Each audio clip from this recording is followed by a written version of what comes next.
My most beloved pet, Miss Katie. My parents got a Doberman Pinscher Doberman, right?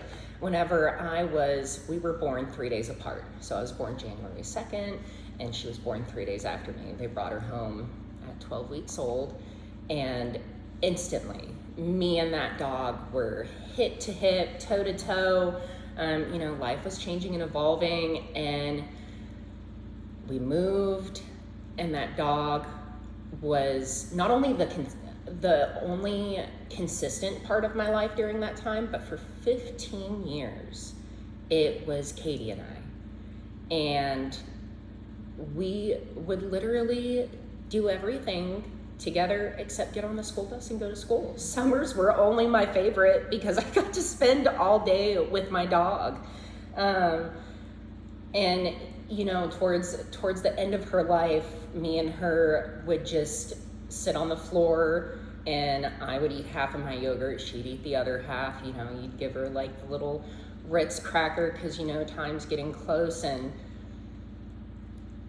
just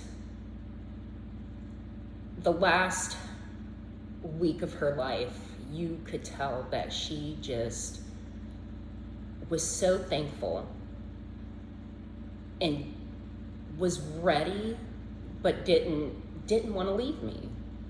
And it was the only time in my life at that point that I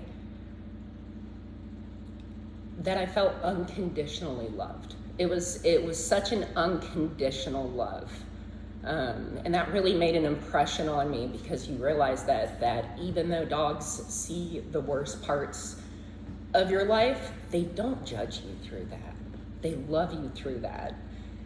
And it's a good reminder of how we shouldn't just treat our pets, but how we should treat other people.